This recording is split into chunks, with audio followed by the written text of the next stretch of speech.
Hello friends, welcome to GK Mind Game. ಪ್ರಶ್ನೆಗಳ ಸಂಪೂರ್ಣ ಮಾಹಿತಿಗಾಗಿ ವಿಡಿಯೋನ ಎಲ್ಲೂ ಸ್ಕಿಪ್ ಮಾಡದೆ ಕಂಪ್ಲೀಟಾಗಿ ನೋಡಿ. ಇವತ್ತಿನ ಪ್ರಶ್ನೆಗಳಲ್ಲಿ ಮೊದಲನೇ ಪ್ರಶ್ನೆ, ಹೃದಯದ ಅಪಧಮನಿಗಳಲ್ಲಿ ಶೇಖರಣೆಯಾಗಿರುವ ಕಫವನ್ನು ಕರಗಿಸಲು ಯಾವುದು ಸಹಾಯ ಮಾಡುತ್ತದೆ? ಆಪ್ಷನ್ಸ್: ಎ ಆಮ್ಲ ಜ್ಯೂಸ್, ಬಿ ಹಾಗಲಕಾಯಿ, ಸಿ ದಾಳಿಂಬೆ ಜ್ಯೂಸ್, ಡಿ ಕಬ್ಬಿನ ಹಾಲು.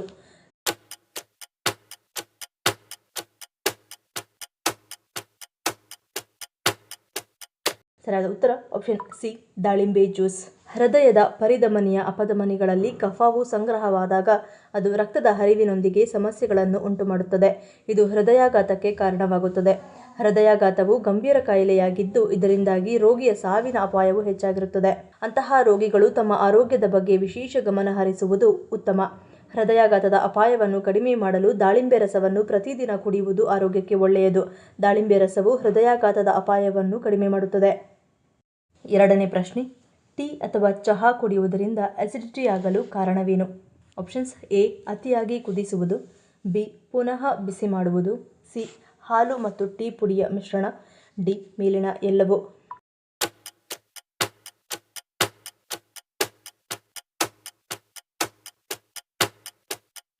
ಸರಿಯಾದ ಉತ್ತರ ಆಪ್ಷನ್ ಡಿ ಮೇಲಿನ ಎಲ್ಲವೂ. ಚಹಾದೊಂದಿಗೆ ಹಾಲನ್ನು ಅತಿಯಾಗಿ ಕುದಿಸುವುದರಿಂದ ಪ್ರೋಟೀನ್ಗಳು ಮತ್ತು ಲ್ಯಾಕ್ಟೋಸ್ ಒಡೆದು ಹೋಗಿ ಕೆಲವರಿಗೆ ಆಮ್ಲೀಯತೆಯನ್ನು ಪ್ರಚೋದಿಸುತ್ತದೆ.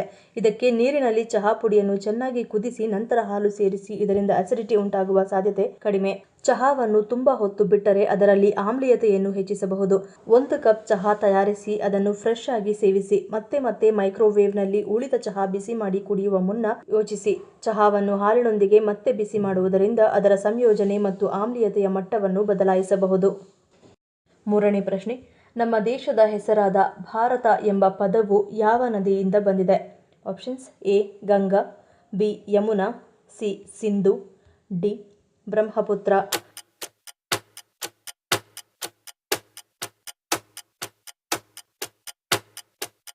ಸರಿಯಾದ ಉತ್ತರ ಆಪ್ಷನ್ ಸಿ ಸಿಂಧು. ಭಾರತವು ದಕ್ಷಿಣ ಏಷ್ಯಾದ ಒಂದು ದೇಶವಾಗಿದ್ದು ಅದರ ಹೆಸರು ಸಿಂಧೂ ನದಿಯಿಂದ ಬಂದಿದೆ. ಪ್ರಾಚೀನ ಪೌರಾಣಿಕ ಚಕ್ರವರ್ತಿ ಭರತನನ್ನು ಉಲ್ಲೇಖಿಸುವ ಅವರ ಸಂವಿಧಾನದಲ್ಲಿ ಭಾರತ ಎಂಬ ಹೆಸರನ್ನು ದೇಶಕ್ಕೆ ಪದನಾಮವಾಗಿ ಬಳಸಲಾಗುತ್ತದೆ. ಪುರಾಣಗಳು ಎಂದು ಕರೆಯಲ್ಪಡುವ ಬರಹಗಳ ಪ್ರಕಾರ ಭರತನು ಇಡೀ ಭಾರತದ ಉಪಖಂಡವನ್ನು ವಶಪಡಿಸಿಕೊಂಡನು ಮತ್ತು ಭೂಮಿಯನ್ನು ಶಾಂತಿ ಮತ್ತು ಸಾಮರಸ್ಯದಿಂದ ಆಳಿದನು. ಆದ್ದರಿಂದ ಈ ಭೂಮಿಯನ್ನು ಭರತವರ್ಷ ಎಂದು ಕರೆಯಲಾಗುತ್ತಿತ್ತು. ನಾಲ್ಕನೇ ಪ್ರಶ್ನೆ, ಹೊಟ್ಟೆಯಲ್ಲಿನ ಜಂತುಹುಳುಗಳಿಂದಾಗುವ ಅಪಾಯಗಳೇನು? ಆಪ್ಷನ್ಸ್: ಎ ಅಜೀರ್ಣ, ಬಿ ಹಸಿವಾಗುವುದಿಲ್ಲ, ಸಿ ಅಪೌಷ್ಟಿಕತೆ, ಡಿ ಮೇಲಿನ ಎಲ್ಲವೂ.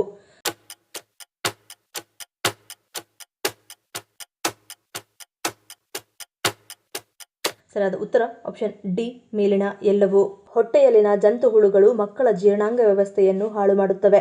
ಕರುಳಿನ ಒಳಪದರಕ್ಕೆ ಅಂಟಿಕೊಂಡು ಪರಾವಲಂಬಿಗಳಂತೆ ಬದುಕಿ ಈ ಜೀವಿಗಳು ಮಕ್ಕಳು ಸೇವಿಸಿದ ಆಹಾರದ ಸತ್ವಗಳನ್ನು ದೇಹ ಸೇರದಂತೆ ತಡೆದು ಅಪೌಷ್ಟಿಕತೆಗೆ ದಾರಿ ಮಾಡಿ ಮಕ್ಕಳ ದೈಹಿಕ ಬೆಳವಣಿಗೆಗೆ ತಡೆಯುತ್ತವೆ.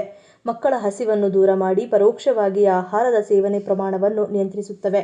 ಸಮತೋಲಿತ ಆಹಾರ ಸೇವಿಸಿದರೂ ಬಳಸಿಕೊಳ್ಳಲು ಸಾಧ್ಯವಾಗದೆ ಮಕ್ಕಳ ಬೆಳವಣಿಗೆ ಕುಂಠಿತವಾಗಿ ದೃಷ್ಟಿಗಳ ಅಂಧತ್ವಕ್ಕೆ, ರೋಗನಿರೋಧಕ ಶಕ್ತಿಯನ್ನು ಕಡಿಮೆಯಾಗಲು ಕಾರಣವಾಗುತ್ತವೆ.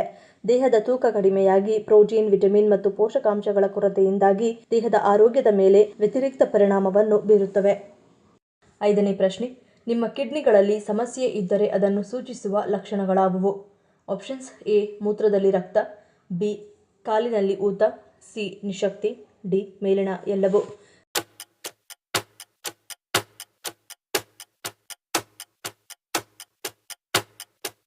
ಸರಿಯಾದ ಉತ್ತರ ಆಪ್ಷನ್ ಡಿ ಮೇಲಿನ ಎಲ್ಲವೂ.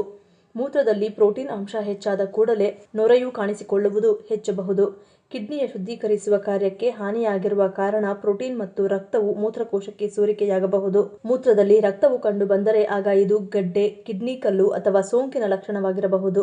ಕಿಡ್ನಿಯ ವೈಫಲ್ಯವು ಹೆಚ್ಚಾದಂತೆ ದೇಹದಲ್ಲಿ ಶಕ್ತಿಯು ಕಡಿಮೆಯಾಗುತ್ತದೆ. ರಕ್ತನಾಳದಲ್ಲಿ ವಿಷಕಾರಿ ಅಂಶಗಳು ಮತ್ತು ಕಲ್ಮಶವು ತುಂಬಿರುವುದು ಇದಕ್ಕೆ ಕಾರಣವಾಗಿದೆ. ಕಾಲುಗಳ ಭಾಗದಲ್ಲಿ ಎಡಿಮಾವು ಕಾಣಿಸಿಕೊಳ್ಳಲು ಆರಂಭಿಸುವುದು ಮತ್ತು ಇದನ್ನು ಕಿಡ್ನಿ ಕಾರ್ಯವು ಕುಗ್ಗಿರುವ ಲಕ್ಷಣವೆಂದು ಕರೆಯಲಾಗುತ್ತದೆ. ಸೋಡಿಯಂ ಧಾರಣದಿಂದಾಗಿ ಚರ್ಮ ಮತ್ತು ಹಿಂಗಾಲಿನಲ್ಲಿ ಊತವನ್ನು ಕಾಣಿಸಿಕೊಳ್ಳುವುದು. ಪಾದದಲ್ಲಿ ಇದರ ಲಕ್ಷಣಗಳು ಕಾಣಿಸಿಕೊಳ್ಳುತ್ತದೆ.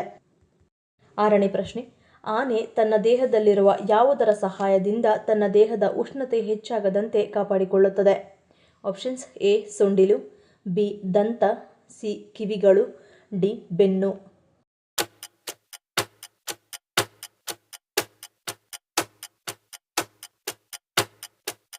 ಸರಿಯಾದ ಉತ್ತರ ಆಪ್ಷನ್ ಸಿ ಕಿವಿಗಳು. ಆನೆಯ ವಿಶಿಷ್ಟವಾದ ಅಂಗ ಅದರ ಸೊಂಡಿಲು.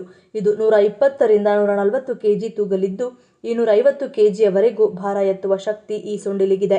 ಆನೆ ಹೊಂದಿರುವ ದೊಡ್ಡ ದೊಡ್ಡ ಕಿವಿಗಳ ಮೂಲಕ ತನ್ನ ದೇಹದ ಉಷ್ಣತೆ ಹೆಚ್ಚಾಗದಂತೆ ಕಾಪಾಡಿಕೊಳ್ಳುತ್ತದೆ. ಆನೆ ಗಂಟೆಗೆ 40 ಕಿಲೋಮೀಟರ್ ವೇಗದಲ್ಲಿ ಓಡಬಲ್ಲದು.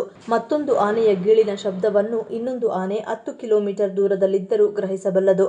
ಆನೆಗೆ ಅಗಾಧವಾದ ನೆನಪಿನ ಶಕ್ತಿ ಇದ್ದು ತಾಯಿ ಆನೆ ಮರಿಗೆ ವರ್ಗಾಯಿಸುತ್ತದೆ. ಯಾವ ಕಾಲದಲ್ಲಿ ಎಲ್ಲಿ ನೀರು ಸಿಗಲಿದೆ, ಆಹಾರ ಎಲ್ಲಿ ಸಿಗಲಿದೆ ಎಂಬುದು ಇಂದಿನ GPS ಗಿಂತಲೂ ಪರಿಣಾಮಕಾರಿಯಾಗಿದೆ. 7ನೇ ಪ್ರಶ್ನೆ. ಅತಿಯಾದ ಒಣ ಹಣ್ಣುಗಳು ಅಥವಾ ಡ್ರೈ ಫ್ರೂಟ್ ಸೇವನೆಯು ದೇಹದ ಮೇಲೆ ಯಾವ ಪರಿಣಾಮವನ್ನು ಬೀರುತ್ತದೆ? ಆಪ್ಷನ್ಸ್ ಎ ತೂಕ ಹೆಚ್ಚಳ, ಬಿ ಅಜೀರ್ಣ, ಸಿ ಹಸಿವಾಗುವುದಿಲ್ಲ, ಡಿ ಕೆಟ್ಟ ಕೊಲೆಸ್ಟ್ರಾಲ್.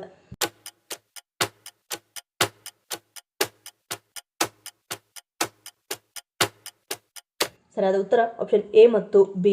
ಒಣ ಹಣ್ಣುಗಳಲ್ಲಿ ಹೆಚ್ಚಿನ ಫೈಬರ್ ಅಂಶವು ದೇಹದ ಜೀರ್ಣಕ್ರಿಯೆ ಮತ್ತು ಚಯಾಪಚಯ ಕ್ರಿಯೆಯ ಮೇಲೆ ಹೆಚ್ಚಿನ ಒತ್ತಡವನ್ನು ಉಂಟುಮಾಡುತ್ತದೆ. ಇದರ ಪರಿಣಾಮವಾಗಿ ಅನಿಲ ಉತ್ಪಾದನೆ, ಮಲಬದ್ಧತೆ ಅಥವಾ ಕೆಲವೊಮ್ಮೆ ಅತಿಸಾರವು ಹೆಚ್ಚಾಗುತ್ತದೆ. ಒಣಗಿದ ಹಣ್ಣುಗಳು ಮತ್ತು ಬೀಜಗಳನ್ನು ಅತಿಯಾಗಿ ತಿನ್ನುವುದು ಅತಿಯಾದ ಮೇದೋಗ್ರಂಥಿಗಳ ಸ್ರಾವ ಉತ್ಪಾದನೆಗೆ ಕಾರಣವಾಗುತ್ತದೆ. ಇದು ಮುಚ್ಚಿ ಹೋಗಿರುವ ರಂಧ್ರಗಳ ಸಂಖ್ಯೆಯನ್ನು ಹೆಚ್ಚಿಸುತ್ತದೆ ಮತ್ತು ಪರಿಣಾಮವಾಗಿ ಮೊಡವೆಗಳ ಹೆಚ್ಚಿನ ಅಪಾಯವನ್ನು ಉಂಟುಮಾಡುತ್ತದೆ. 8ನೇ ಪ್ರಶ್ನೆ. ಮೇಕೆ ಮೆದುಳನ್ನು ತಿನ್ನುವುದರಿಂದಾಗುವ ಪ್ರಯೋಜನವೇನು? ಆಪ್ಷನ್ಸ್ ಎ ಬುದ್ಧಿ ಚುರುಕು, ಬಿ ರಕ್ತ ಶುದ್ಧಿ, ಸಿ ಚರ್ಮ ರಕ್ಷಣೆ, ಡಿ ಸೌಂದರ್ಯ ವೃದ್ಧಿ.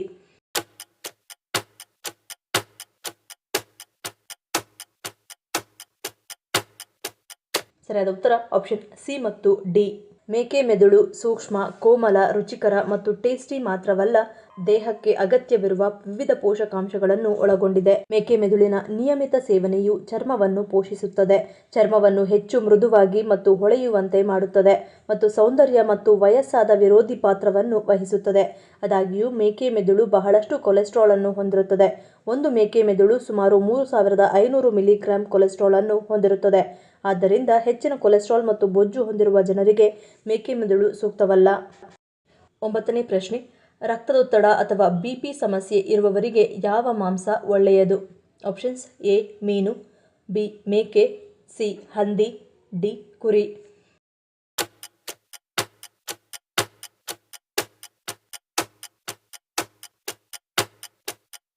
ಸರಿಯಾದ ಉತ್ತರ ಆಪ್ಷನ್ ಬಿ ಮೇಕೆ.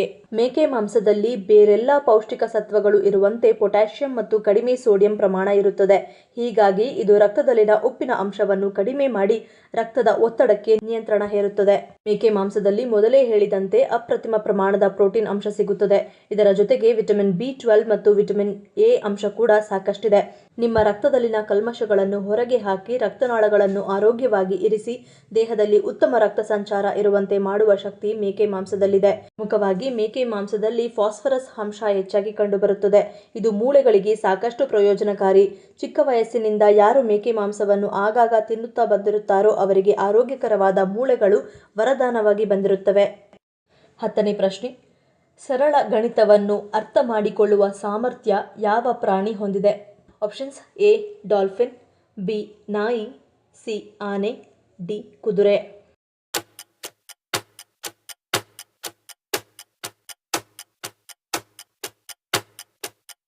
ಸರಿಯಾದ ಉತ್ತರ ಆಪ್ಷನ್ ಸಿ ಆನೆ.